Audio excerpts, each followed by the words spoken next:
ಅನ್ನ ಕಲ್ತಿದ್ವಿ. In the last sessions we discussed about what is web design and what are the different type of languages which are used to design the web, and also all we came to know that the origin of internet, why we should learn this, ಹೆಂಗ್ ಬಂದಿದೆ ಅಂತ ಹೇಳಿ. Last class ಒಳಗಡೆ ನಾವು ಕಲ್ತೀವಿ web design is nothing but creation of websites. ನಮ್ಗೆ web designing ಅಂದ್ರೆ ಅರ್ಥ ಏನಂತ ಕಲ್ತೀವಿ ಅಂತಂದ್ರೆ creating the websites that to in a more attractive manner so that the user should get that experience.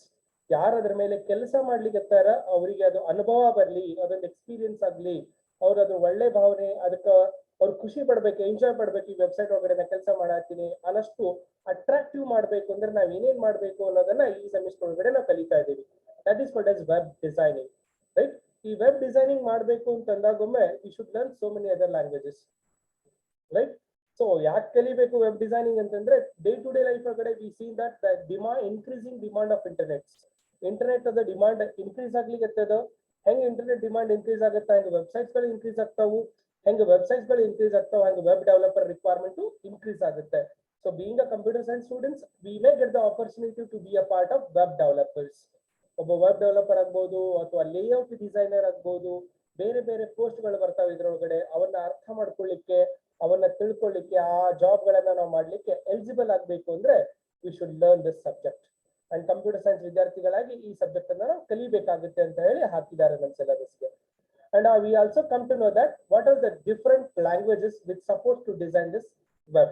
ಈ ವೆಬ್ ಅನ್ನ ಡಿಸೈನ್ ಮಾಡ್ಲಿಕ್ಕೆ ಯಾವ ರೀತಿಯ ಲ್ಯಾಂಗ್ವೇಜ್ ಗಳನ್ನ ಕಲಿಬೇಕು ಅಂತ ಕಲ್ತೀವಿ ನಾವು ಲಾಸ್ಟ್ ಕ್ಲಾಸ್ ಒಳಗಡೆ. That is HTML, XHTML, PHP, JavaScript, Java, SQL, XML, Ruby, Rail, Python, etc. There are the number of different languages are there which are going to create the web pages. ಈ web pages ಗಳನ್ನ create ಮಾಡೋದು, web design ಮಾಡ್ಲಿಕ್ಕೆ ಇಂತ ಬೇರೆ ಬೇರೆ ಭಾಷೆಗಳನ್ನ ಕಲಿಬೇಕಾಗುತ್ತೆ, web languages ಗಳನ್ನ ಕಲಿಬೇಕಾಗುತ್ತೆ ಅಂತ ತಿಳ್ಕೊಂಡ್ವಿ ನಾವು, right? These all things we discussed in the last class. If we understand this, and also we came to know that for this we need an internet. ಇದಕ್ಕೆ ನಮ್ಗೆ ಏನ್ ಬೇಕು? ವೆಬ್ ಮೇಲೆ ಕೆಲಸ ಮಾಡಬೇಕು ಅಂದ್ರೆ ನಮ್ಗೆ ಇಂಟರ್ನೆಟ್ ಬೇಕಾಗುತ್ತೆ. ದೆನ್ ಇಂಟರ್ನೆಟ್ ಅಂದ್ರೆ ಏನು ಅಂತ ತಿಳ್ಕೊಳ್ಳೋ ಪ್ರಯತ್ನ ಪಟ್ವಿ. ಇಂಟರ್ನೆಟ್ ಅಂತಂದ್ರೆ to understand the internet we started with origin of internet. ಈ ಇಂಟರ್ನೆಟ್ ಬಗ್ಗೆ ನಾವು ತಿಳ್ಕೊಳ್ಳಿಕ್ಕೆ ನಾವು origin of internet ಗೆ ಹೋಗ್ತೀವಿ, which starts with the DoD, Department of Defense of US. The Department of Defense ದವರು they felt that there is a network requirement in the 1960 so that they can communicate with each other who are into the laboratory or who are into the research sector of the ಡಿಫೆನ್ಸಸ್ ಒಳಗಡೆ ಕೆಲಸ ಮಾಡಿರೋಂಥವ್ರು, ಕೆಲಸ ಮಾಡ್ಲಿಕ್ಕೆ research ಒಳಗಡೆ ಕೆಲಸ ಮಾಡ್ತಾ ಇರೋಂಥವ್ರು, defence research ಒಳಗಡೆ ಕೆಲಸ ಮಾಡೋರು, ಲ್ಯಾಬ್ ಒಳಗಡೆ ವರ್ಕ್ ಮಾಡೋರು, ನಮ್ಮಲ್ಲಿ ಒಂದಿಷ್ಟು ಕಮ್ಯುನಿಕೇಶನ್ ಆಗ್ಬೇಕು ಅಂತ ಒಂದು ಡಿಸೈಡ್ ಮಾಡಿ 1960s ಒಳಗಡೆ they felt that there is a network requirement ಇದೆ ಅಂತ ಹೇಳಿ. ನೆಟ್ವರ್ಕ್ ರಿಕ್ವೈರ್ಮೆಂಟ್ ಗೆ ಫಂಡ್ ಮಾಡ್ತಾರೆ ಒಂದು ಆರ್ಫಾ ಅನ್ನೋಂಥ ಏಜೆನ್ಸಿ. ಆ ಏಜೆನ್ಸಿ ಮೂಲಕ ಎಲ್ಲಾ ನೆಟ್ವರ್ಕ್, ಈ ಡಿಫೆನ್ಸ್ ರಿಲೇಟೆಡ್ ಎಲ್ಲ ಲ್ಯಾಬೊರೇಟರಿಗೆ ಫಂಡಿಂಗ್ ಮಾಡೋದ್ರಿಂದ ಆ ನೆಟ್ವರ್ಕ್ ಗೆ ಆರ್ಫಾ ನೆಟ್ ಅಂತ ಹೆಸರು ಕೊಡ್ತಾರೆ. That network is built in 1969, 1969 ಪೂರ್ಣ ಪ್ರಮಾಣವಾಗಿ ಆ ಡಿಫೆನ್ಸ್ ಗೆ ರಿಲೇಟೆಡ್ ಎಲ್ಲಾ ಆರ್ಫಾ ನೆಟ್ವರ್ಕ್ ವರ್ಕ್ ಆಗಕ್ಕೆ ಚಾಲು ಆಗಿತ್ತು ಅಂತ ಹೇಳ್ತೀವಿ. Then also it is a drawback of ARPANET that it is only used for Department of Defense. Then other people felt that, other university, other laboratory felt that there is a requirement of networks, so that they come up with some other two networks of BIT-NET and also all CN-NET, Computer Science Net ಅಂತಾನೆ ಹೇಳ್ತೀವಿ, because it's all time network ಅಂತಾನು ಹೇಳ್ತಾರೆ BIT-NET. 1960s and 1970s ಒಳಗಡೆ ಈ ಎರಡು ನೆಟ್ವರ್ಕ್ಗಳು New York cities ಮತ್ತು ಬೇರೆ ಬೇರೆ ಯೂನಿವರ್ಸಿಟಿ ಒಳಗಡೆ ಅಡಾಪ್ಟ್ ಮಾಡ್ಕೋತಾರೆ, ಅಥವಾ ಬೇರೆ ಯೂನಿವರ್ಸಿಟೀಸ್ಗಳು ಇದನ್ನ ಯೂಸ್ ಮಾಡಕ್ಕೆ ಸ್ಟಾರ್ಟ್ ಮಾಡ್ತಾವು ಅಂತ ಕಲ್ತೀವಿ ನಾವು. Exactly. Then we felt that 1980s onwards and 1990s onwards we felt that it is not enough, we need a network for all the departments and all the universe. ಪೂರಾ ವೆಬ್ಗೆ, ಪೂರಾ ವರ್ಲ್ಡ್ಗೆ ಒಂದು network ಬೇಕು ಅನ್ನೋದನ್ನ ತಿಳಿತಾರೆ. Then we started working with the intercommunication between the networks. Such network is called as internet. Internet is nothing but a collection of networks who are into the communications, where you are able to share your information very easily. ಬಹಳಷ್ಟು ನೆಟ್ವರ್ಕ್ಗಳು combined together ಆಗಿದ್ದಾವೆ, ಬಹಳಷ್ಟು ನೆಟ್ವರ್ಕ್ಗಳು work ಮಾಡ್ತಾವು, internet ಒಳಗ ಅಂತ ಕರಿತೀವಿ ಅದನ್ನ ಅಂತ ಕಲ್ತಿದ್ವಿ ನಾವು. Exactly right. And also we discussed about WWW, that is world wide web. whenever we want to work with this internet networks, internet ಮೇಲೆ ಕೆಲಸ ಮಾಡಬೇಕು ಅಂದ್ರೆ we are taking the help of one concept. That concept is called as www, that is World Wide Web. It is nothing but a web page where all the different web pages are combined together and stored into the places.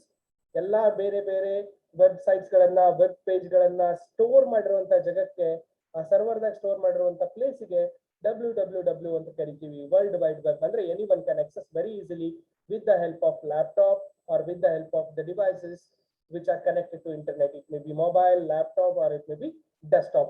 ಅದು mobile ಆಗಿರ್ಬೋದು, desktop ಆಗಿರ್ಬೋದು, laptop ಆಗಿರ್ಬೋದು, ಯಾವುದಾದರೂ internet use ಮಾಡುವಂತ devices ಗಳ ಮೂಲಕ ನಾವು pages ಗಳನ್ನ ಆಕ್ಸೆಸ್ ಮಾಡಕ್ಕೆ ಸಪೋರ್ಟ್ ಮಾಡುವಂತದಕ್ಕೆ ನಾವು www ಅಂತ ಕರಿತೀವಿ ಅಂತ ಕಲ್ತಿದ್ವಿ.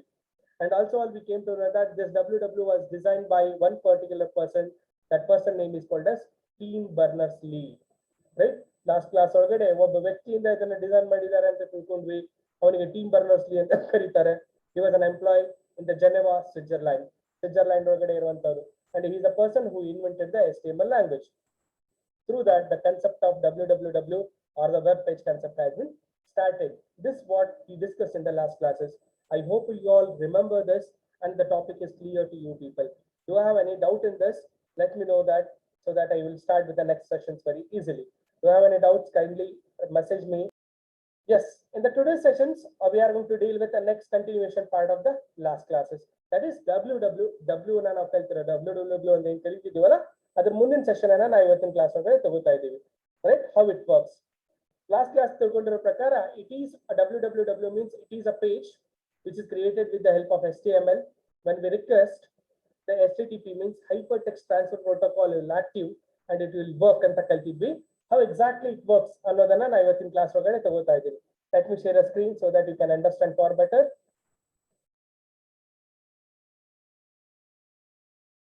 Right. This is what we called as www operations or World Wide Web operation. Is it visible to you people? Kindly raise your hand.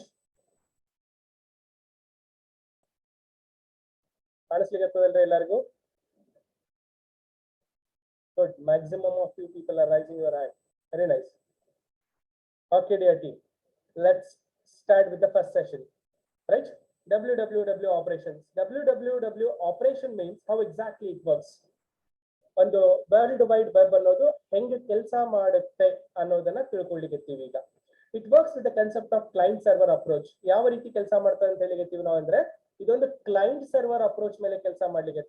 Client server approach ಅಂದ್ರೆ ಒಂದ್ ಕಡೆ client ಇದೆ, ಒಂದ್ ಕಡೆ ಸರ್ವರ್ ಇದೆ. ಅಂದ್ರೆ ಎರಡು ಕಂಪ್ಯೂಟರ್ಸ್ ಗಳು ಕಮ್ಯುನಿಕೇಟ್ ಮಾಡುವಾಗೊಮ್ಮೆ ಒಂದು ರಿಕ್ವೆಸ್ಟ್ ಮಾಡಿದ್ರೆ ಒಂದು ರೆಸ್ಪಾಂಡ್ ಮಾಡುತ್ತೆ.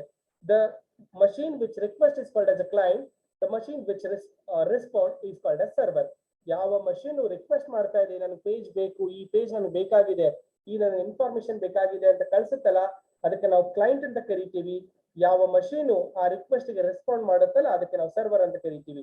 ಯಾವತ್ತೂ ವರ್ಲ್ಡ್ ವೈಡ್ ವೆಬ್ ಆಪರೇಷನ್ಸ್ ಗಳು ಕ್ಲೈಂಟ್ ಸರ್ವರ್ ಮೇಲೆ ವರ್ಕ್ ಮಾಡುತ್ತೆ ಅಂತ ಹೇಳ್ತೀವಿ.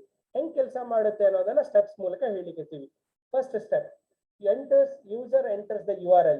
ಯಾವಾಗ ನಾವು URL ಯೂನಿಫಾರ್ಮ್ ರಿಸೋರ್ಸ್ ಲೊಕೇಟರ್, ಯಾವಾಗ ನಾವು ಒಂದು ವೆಬ್ ಪೇಜ್ ಅನ್ನ ಬ್ರೌಸರ್ ಮೇಲೆ ಕ್ಲಿಕ್ ಮಾಡ್ತೀವಿ ಅಲ್ಲೊಂದು ಜಾಗ ಸಿಗುತ್ತೆ, ಅಡ್ರೆಸ್ ಬ್ಲಾಕ್ ಅಂತ ಕರಿತೀವಿ.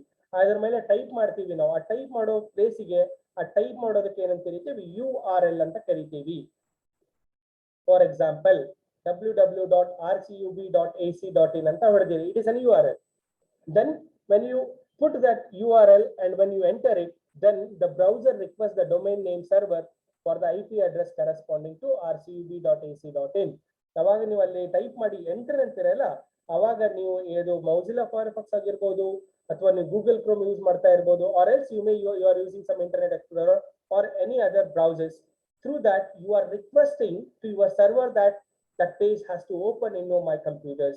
Now you are requesting a web server to the server of Rani Chennamma University so that the web server should be open for you and you are able to perform your task.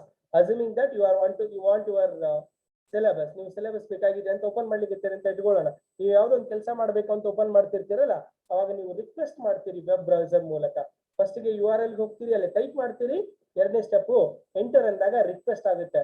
After receiving the IP address, the web browser sends the request for the web page to the web server using HTTP protocol which specify the way the browser and the web server communicates.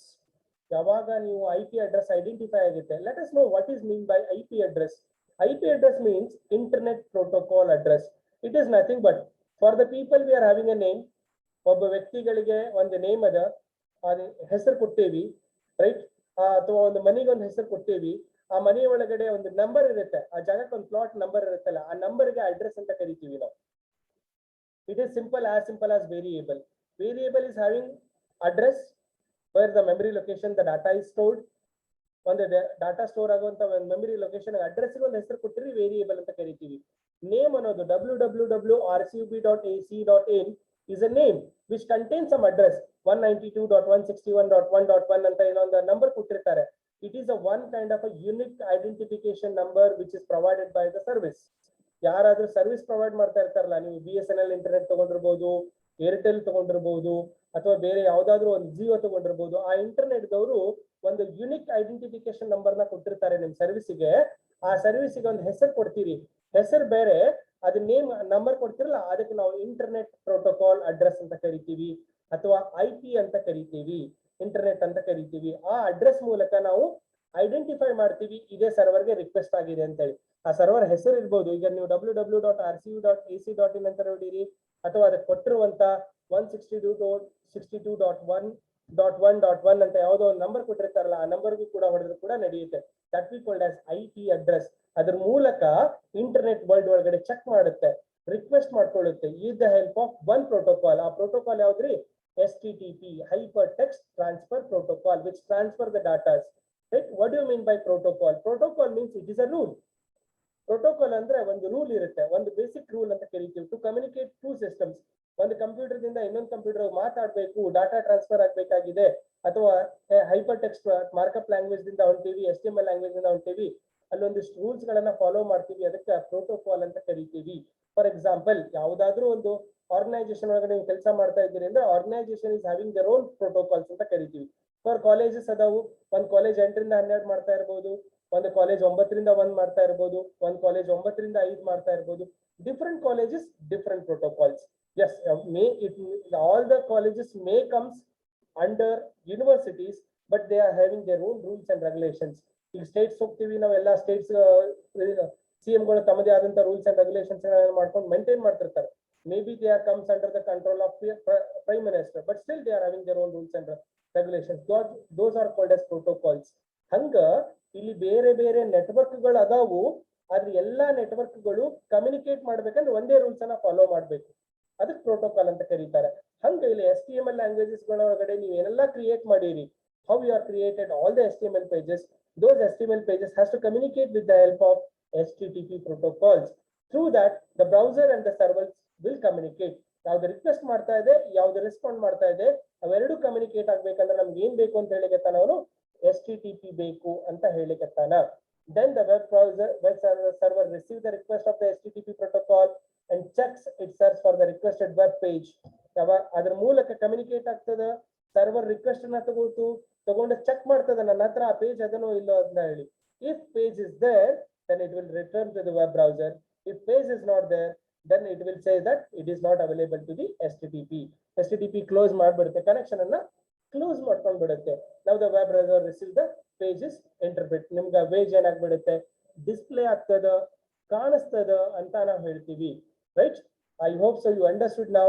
Just there are some people are admitting. Just a minute. Any doubts in this? Let me know that. Yes. Any other doubts? URL is clear. ಮತ್ತೆ ಯಾರಿಗಾರೆ doubt ಅದಾವು? HTTP clear ಆಗಿದ್ರಿ, protocol ಅಂದ್ರೆ clear ಆಗಿದೆ. It is a basic rule to transfer the data from one place to another place. What sort of a data you are transferring, based on that protocol will activate. If you are transferring the file, then FTP will activate. If you are transferring the data with the help of HTML, then it is working with the help of HTTP. Basically ನಾವು HTTP ಜೊತೆ ಕೆಲಸ ಮಾಡ್ತೀವಿ. File ಮಾಡ್ತಿದ್ರೆ EFTP ಮಾಡ್ತೀವಿ, email ಮಾಡ್ತಿದ್ರೆ SMTP ಮಾಡ್ತೀವಿ. ಹಂಗ ಬೇರೆ ಬೇರೆ ಪ್ರೋಟೋಕಾಲ್ಸ್ ಗಳದಾವು, ಅವನ್ನೆಲ್ಲಾನು ಕೂಡ ನಾವು ಕಲ್ಕೋತೆ ಹೋಗ್ತೀವಿ.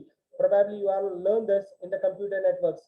ನೀವು ಇದನ್ನ C ಅಂತ ಕಲ್ತಿರ್ತೀರಿ, ಕಂಪ್ಯೂಟರ್ ನೆಟ್ವರ್ಕ್ ಒಳಗಡೆ ಪ್ರೋಟೋಕಾಲ್ಸ್ ಬಗ್ಗೆ ಕಲಿತೀರಿ, ರೂಲ್ಸ್ ಗಳ ಬಗ್ಗೆ ತಿಳ್ಕೊತೀರಿ. Clear? Shall I go to the next page? Please kindly rise in the group so that I will go into the next page.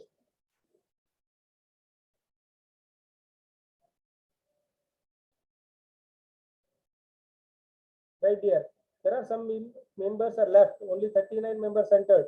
Agare 41 43 ತನ ಹೋಗಿದ್ರೆ ಕೆಲವು ಜನ ಹೊಂಟಿದ್ದೀರಿ. Please kindly check your networks. So please be into the group. Okay, I will enter into the next.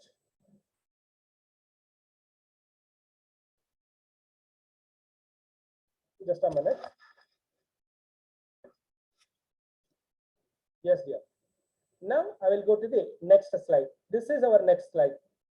See here, with the image I am trying to show you people how exactly it works.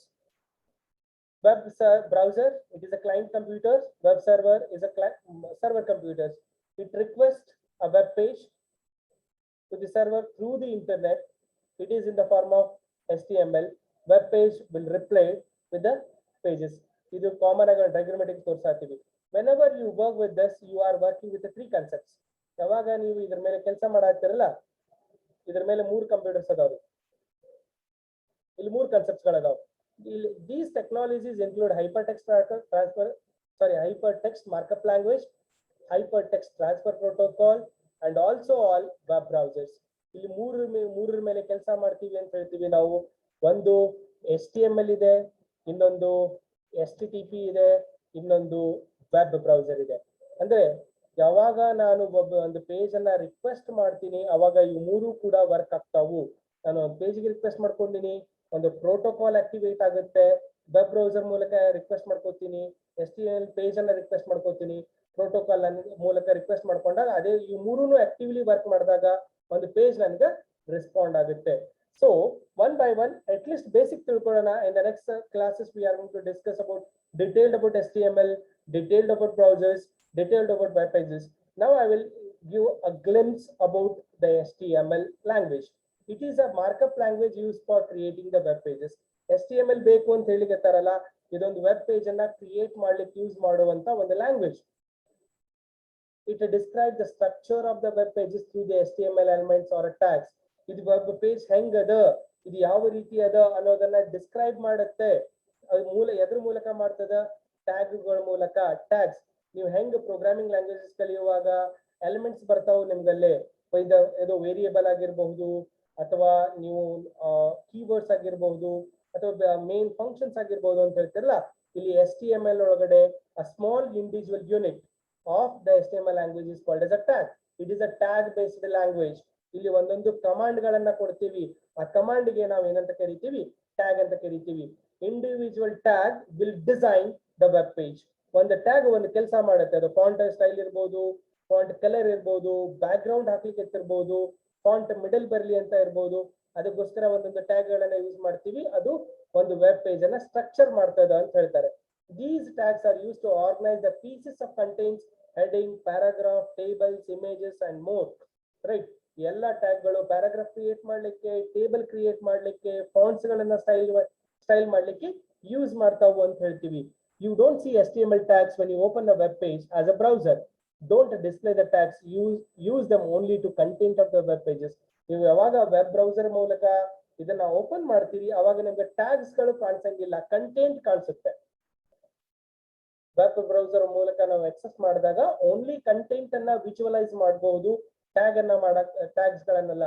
If you want to visualise the tag, just web page ಅನ್ನ open ಮಾಡ್ರಿ, right click ಮಾಡ್ರಿ, HTML ಅಂತ ಬರುತ್ತೆ, ಅಲ್ಲಿ open ಮಾಡಿದ್ರೆ ನಿಮ್ಗೆ tag ಗಳು ಕಾಣಿಸ್ತಾವ, ಅದ್ರ ಕೋಡಿಂಗ್ ಕಾಣಿಸುತ್ತೆ, ಆ ವೆಬ್ ಪೇಜ್ ಕೋಡಿಂಗ್ ನಿಮ್ಗೆ ಕಾಣಿಸುತ್ತೆ. ಇನ್ ಸಿಂಪಲ್ ವರ್ಡ್ ಆಗಿ ಹೇಳ್ಬೇಕು ಅಂದ್ರೆ HTML is used to display the text, images and other resources through the web browsers. Web browser ಗಳ ಮೂಲಕ ಪೇಜ್ ಗಳನ್ನ ಡಿಸ್ಪ್ಲೇ ಮಾಡ್ಲಿಕ್ಕೆ, ಟೆಕ್ಸ್ಟ್ ಗಳನ್ನ ಡಿಸ್ಪ್ಲೇ ಮಾಡ್ಲಿಕ್ಕೆ ಯೂಸ್ ಮಾಡುವಂತ ಒಂದು ಸಿಂಪಲ್ ಲ್ಯಾಂಗ್ವೇಜ್ ಇದೆ. ಡಿಟೇಲ್ಡ್ ಆಗಿ ನಾವು ನೆಕ್ಸ್ಟ್ ಯೂನಿಟ್ಸ್ ಒಳಗಡೆ ಕಲಿತೀವಿ. You should not worry. Right? ಒಂದು ವೆಬ್ ಅದಾದ ನಂತರ ವೆಬ್ ಬ್ರೌಸರ್ ಬರುತ್ತೆ. You are very much familiar with this word. It is a program or a software which is used to display the web pages. Web browser is a software which is used to display the web pages, which commonly called as a browser, a program that displays the text, the data, pictures, videos, animations, and more. It provides an interface that allows to click a hyperlink resource on the World Wide Web. World Wide Web ಒಳಗಡೆ store ಮಾಡಿರುವಂತ pages ಗಳನ್ನ open ಮಾಡ್ಲಿಕ್ಕೆ use ಮಾಡುವಂತ ಒಂದು link. World wide web ಒಳಗಡೆ store ಮಾಡಿರುವಂತ page ಅನ್ನ open ಮಾಡ್ಲಿಕ್ಕೆ ಇರುವಂತ ಒಂದು ಲಿಂಕ್ಗೆ ನಾವು ವೆಬ್ ಬ್ರೌಸರ್ ಅಂತ ಕರಿಬಹುದು ಅಂತ ಹೇಳ್ತೀವಿ. Once you click on the computers, once ನೀವು ಡಬಲ್ ಕ್ಲಿಕ್ ಮಾಡಿದಾಗ, ಯಾವಾಗ ವೆಬ್ ಬ್ರೌಸರ್ ಮೇಲೆ ಡಬಲ್ ಕ್ಲಿಕ್ ಮಾಡಿದಾಗ it will launch it and it will connected with the world wide web. ನೀವು ಇಂಟರ್ನೆಟ್ ಎಕ್ಸ್ಪ್ಲೋರರ್ ಮೇಲೆ ಮಾಡ್ರಿ, ಮೊಜಿಲ್ಲಾ ಫೈರ್ಫಾಕ್ಸ್ ಮೇಲೆ ಮಾಡ್ರಿ, ಗೂಗಲ್ ಕ್ರೋಮ್ ಮೇಲೆ ಮಾಡ್ರಿ, ಯಾವ್ದಾದ್ರೂ ಒಂದು ಬ್ರೌಸರ್ ಮೇಲೆ ಡಬಲ್ ಕ್ಲಿಕ್ ಮಾಡಿದಾಗ it is directly connected to the world wide web. ಅದು WWW ಗೆ ಕನೆಕ್ಟ್ ಆಗುತ್ತೆ. ನಾವು ಅದ್ರ ಮೂಲಕ ಸರ್ಚ್ ಮಾಡ್ತೀವಿ, URL ಮೂಲಕ ಸರ್ಚ್ ಮಾಡ್ತೀವಿ ಅಥವಾ ಗೂಗಲ್ ಮೂಲಕ ಸರ್ಚ್ ಮಾಡ್ತೀವಿ ಅಂತ ಹೇಳ್ತೀವಿ. And in the beginning browsers are use to limited browsing. Starting ಗೆ ಅದಕ್ಕೊಂದು ಲಿಮಿಟೇಷನ್ಸ್ ಇತ್ತು, ಓನ್ಲಿ ಟೆಕ್ಸ್ಟ್ ಬೇಸ್ ಕೊಡಬೇಕು ಅಥವಾ ಇಮೇಲ್ಗೋಸ್ಕರ ಮಾಡಬೇಕು ಅಂತೇಳಿ. ಇವತ್ತಿನ ಬ್ರೌಸರ್ಸ್ಗಳು ಅನ್ಲಿಮಿಟೆಡ್ ಅದಾವ, where you are able to work with emails, you are able to transfer the data, you are able to visualize with the social medias, Google's sites, ಏನೆಲ್ಲ ನೀವು ಎಕ್ಸೆಸ್ ಮಾಡಬಹುದು ಅಂತ ಹೇಳ್ತಾರೆ. ಕಾಮನ್ಲಿ ಯೂಸ್ ವೆಬ್ ಬ್ರೌಸರ್ಸ್ ಅದಾವ ಅಂತ ಹೇಳ್ತಾರೆ. Chrome ಅದ, Mozilla Firefox ಅದ, ಇಂಟರ್ನೆಟ್ ಎಕ್ಸ್ಪ್ಲೋರರ್ ಅದ, ಎಕ್ಸೆಟ್ರಾ ಅಂತ ಹೇಳ್ತೀವಿ. Yes, the two pages, one is called as HTML, another one is called as web browsers. Any doubt in this, my dear team? Kindly raise your hand if you are not having any doubts. Doubt ಇರ್ಲಿಲ್ಲ ಅಂದ್ರೆ hand ಅನ್ನ rice ಮಾಡ್ರಿ.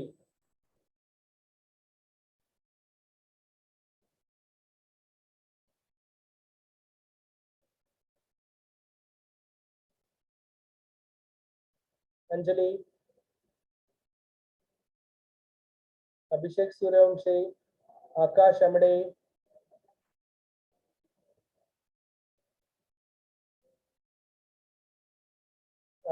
ಏನು respond ಮಾಡಿಲ್ಲ. Kavita ಬಳ್ಳೊಳ್ಳಿ, Megha ಅಳಮನಿ,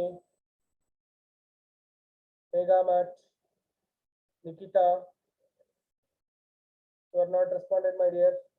Sachin Chilen, Rajkumar Baluchi, Vanayak Sisladi, these many members are not responded. Now you are responding, very good. What about others?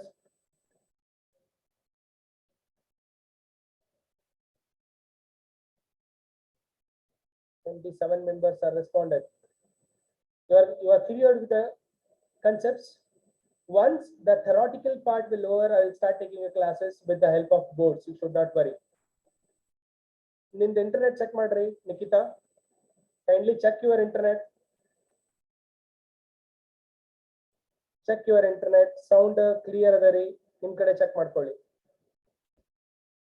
See, once the entire theoretical part will over, I will start with taking the class to you people with the help of boards. You should not worry. And since from beginning I'm telling you, all the detailed notes will be provided to you people.